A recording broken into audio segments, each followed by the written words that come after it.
not sure. Hello? Someone talking?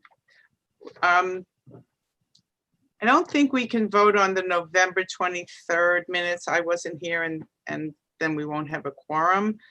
But was everyone here on October 26th? Yes, you were? You were? Lyle, were you here on October 26th? I think so. Yes, I am. Okay, so maybe we can vote on those minutes. Someone want to make a motion to accept the minutes? So moved. Okay, do you have a Second. second? Do you have a second? Okay, any discussion on the October 26th minutes? All in favor? Aye. Aye. Okay. All right, great. And we'll put off the November 23rd to the next meeting.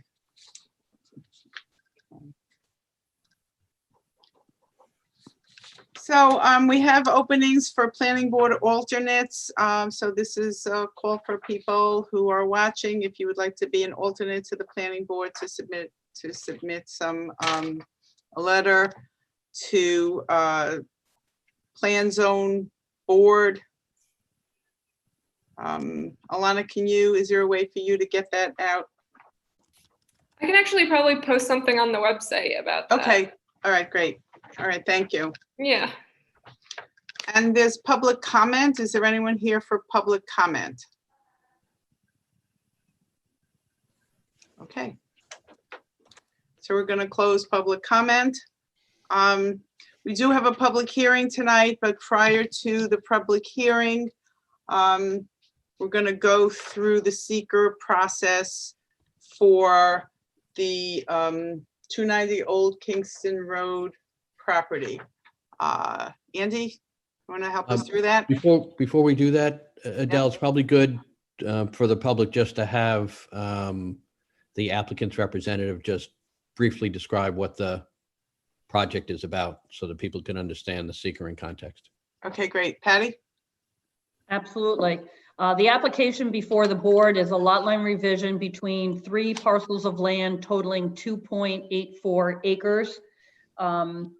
We're doing some lot line revisions and consolidation so that when we get done, we're going to end up with 2 lots, each improved with a single family dwelling.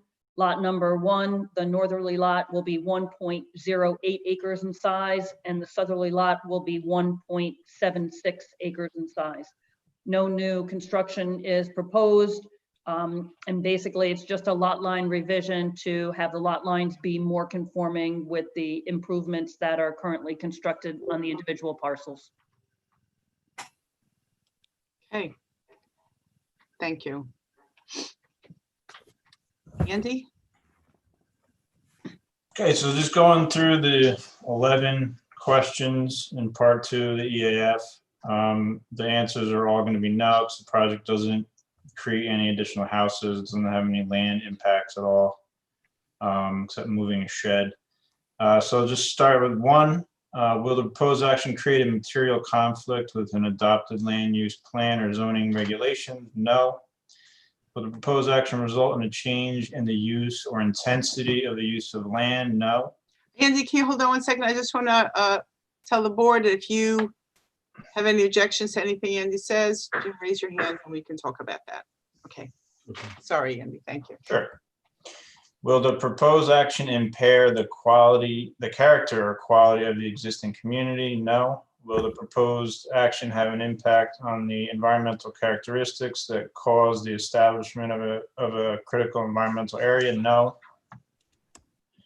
Will the proposed action result in an adverse change in the existing level of traffic or affect existing infrastructure for mass transit, biking, or walkway? No, there's no new houses proposed. Will the proposed action cause an increase in the use of energy and it fails to incorporate reasonable available energy conservation or renewable energy opportunities? No.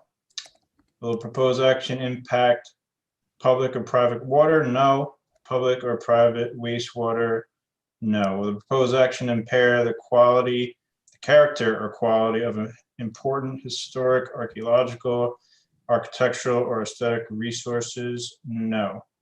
Will the proposed action result in an adverse change to natural resources such as wetlands, water bodies, groundwater, air quality, flora or fauna? No. Will the proposed action result in an increase in the potential for erosion, flooding, or drainage problems? No. Will the proposed action create a hazard to environmental resources or human health? No. Okay, so, are we at the point we can make a motion to declare this a neg deck? Rick, yes? Yes, if the board wants to discuss it anymore, but I think this is a very simple application in which the apparent non-significance of environmental matters is pretty obvious. It's pretty much a lot line change, which for the most part is really just imaginary line that's on a map somewhere. There's nothing that actually affects the ground itself, the environment itself.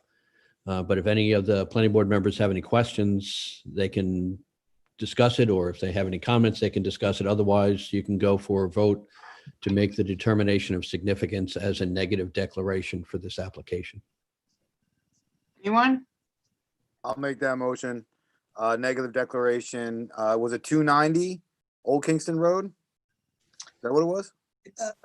282 and 290. To approve a neg deck based on seeker. Second that motion. Okay, any discussion there? Amy? No, we're good? Okay, all in favor? Aye. Okay, all right, good. Okay, so let's open the public hearing. Is there anyone here that would like to speak for the public hearing for this lot line revision for 282 and 290 Old Kingston Road? Okay, we have a motion to close the public hearing. So moved. I'll second that. Okay, all in favor? Aye. Okay. All right, so now we're on to the application. Anyone have any comments? I'm going to ask Andy to speak in a minute. Does anyone have any comments that they can find any issues with the application? Any questions? Yeah, Lyle.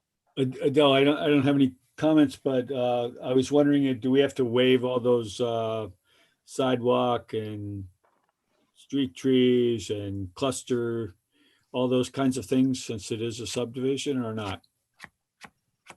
Good More a question for Rick, I think. I did not, Andy may have, but I did not review the requirements, Lyle, that you're talking about, and then match them up against the actual plat that's being proposed. But you're absolutely right. To the extent that it's deficient in that regard, but contains the minimum, then the board should waive whatever requirements are not required by the code, so that this can be considered compliant, subject to some other things we'll talk about. Andy, did you take a look at what was required and what was provided? Yeah, this goes to that section of code that says for subdivision, the proposed improvements are required. So it's more of like what the board has done in the past on the other subdivisions. I believe they've waived on a small project like this that's far from the village, they've waived the requirements for sidewalks and other proposed improvements. Do I need to make a formal letter of request for that waiver, or is that something standard that the board does in this type of a situation? I think in the past, Patty, is that we just had a letter asking for waiver, and then we just approved it all in bulk.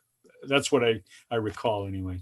Yeah, absolutely. That's what normally happens. But if the board can actually do it tonight, and there can be a request later, there still has to be, at the end of this process tonight, it's not going to be approved. You can authorize me to go ahead and draft the resolution.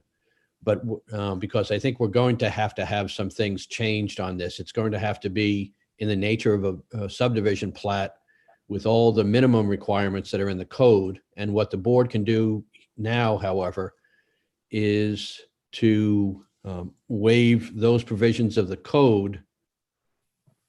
I guess they should, I guess it's going to be difficult since we don't know exactly that listing, Lyle. So I think probably what makes sense, Patty, if you would go ahead and look at the code and put on there whatever you can put on there, and whatever is a burden to put on there and is under the code is waivable, then ask send a letter and asking the board to waive those particular requirements at the next meeting, and they can do that.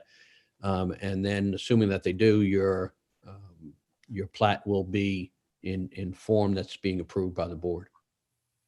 Okay, I will say I did review the plat as far as showing what it needs to show, as far as, topo and all the different parts of the code. There's a couple of things that Patty fixed. So the map does have everything it needs to, it meets code. The question is just this proposed improvements part, the sidewalk thing that. I think what we should do is just draft up a list of the things that we're asking for a waiver on, and we can vote, we can have a motion and vote on that prior to approving the draft resolution at the next meeting in order to not drag this thing out longer than necessary. Does that seem fair? Are you saying do that Yeah. tonight, Lyle, No, Well, I don't think we have a list of, I don't think we have a list of the, of all the waivers? yeah. right, and Patty that's would, fine. I'll go through the code and then I'll check with Andy to make sure that he's in agreement with what the improvement waivers are that we request, and I'll submit a letter for consideration. We still have the shed issue, so, and, we really can't get the approval till then anyway, so. Okay, does that sound good, everyone? Yeah. All right, It's 12117B.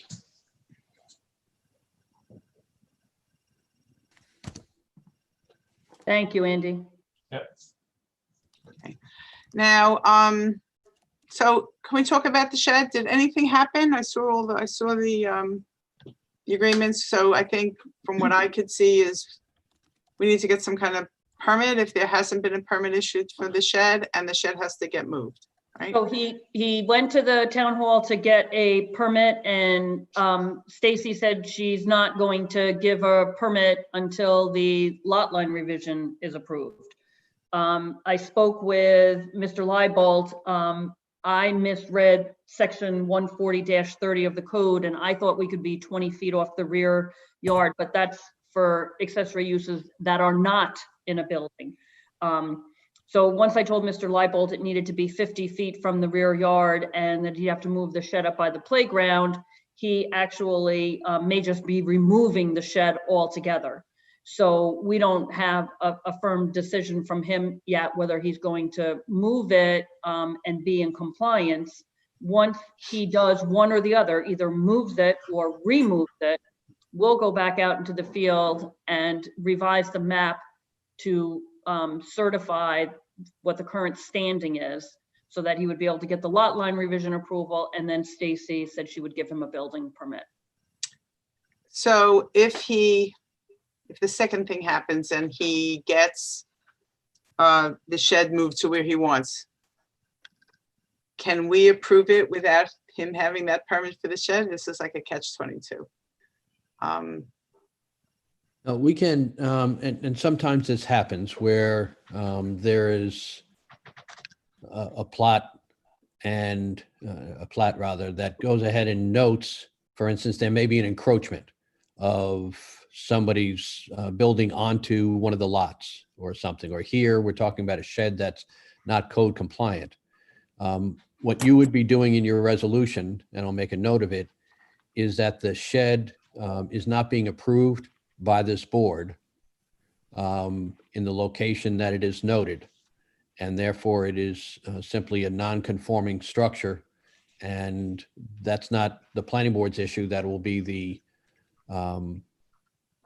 building department's issue with respect to either getting it moved or something else that allows it to be code compliant. So I'll make a note of that and it'll go in the resolution. Okay. And then there was an issue with a sign in the bulk table, greater than should have been lesser than. Do you know about that? No, Okay, what it is first of all, you have the table of bulk requirements, and normally what you have is what's required and what's actually proposed. So that should be adjusted. Secondly, I can't believe that it's correct that correct. It should be less than 35 feet for the building Right. height. Yep, yes, I see that. So we do have required and proposed for lot 1 and lot 2. That's okay. It's just that we need to change it to less than 35 feet, correct? yes.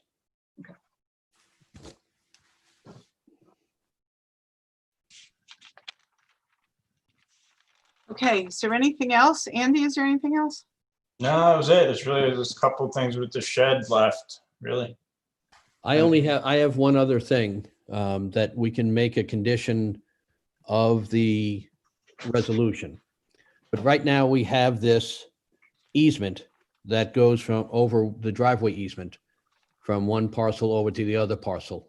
And there's a proper easement in place to allow that to be done. However, one of the purposes, or at least one of the byproducts of this lot line change is that that will no longer be necessary. The problem with just keeping it there is that it then becomes confusing for future owners as well as the planning board in the future. So what I propose to the board that they require in the resolution is that will require before the signing of the plat to have a recorded document filed with the county with proof to the town that the existing driveway easement dated 12/8/16 is extinguished upon the filing of the subdivision plat. So we did put a note on the plat saying easement as per D Liber 6106, page 254 to be extinguished. And that was also going to be included, the wording of that was going to be included in the deed of conveyance, which obviously takes place after the filing of the subdivision map. Is Right, that that's it. not acceptable? The problem being if that the planning board doesn't have any control as to what's in a deed. It's But I finished do. business by that time. And although it's on the plat, which is part of the record, Mhm. a lot of times those things aren't picked up by title companies and not passed on to the owners, and it sometimes can get confusing. It's a very simple document. It just can say covenant, and that just says that references the driveway easement of such and such a date is hereby extinguished, and that's it. Right, right. I mean, but again, they have to then pay an attorney, draw the document, have it filed beforehand. You know, I'm the one who creates the meets and bounds descriptions for the conveyances. So I was hoping that the board, you know, that you would find that acceptable. Well, in my opinion, on something like this, you don't need a lawyer, and that's something for me to say. But on this, I don't think that you really need a lawyer to draft something that simply references the driveway easement and says that it's extinguished. And the only thing you really have to be careful about is just making sure that it has the proper acknowledgement that it can be filed, but you can copy the type of acknowledgement that was in the prior driveway easement.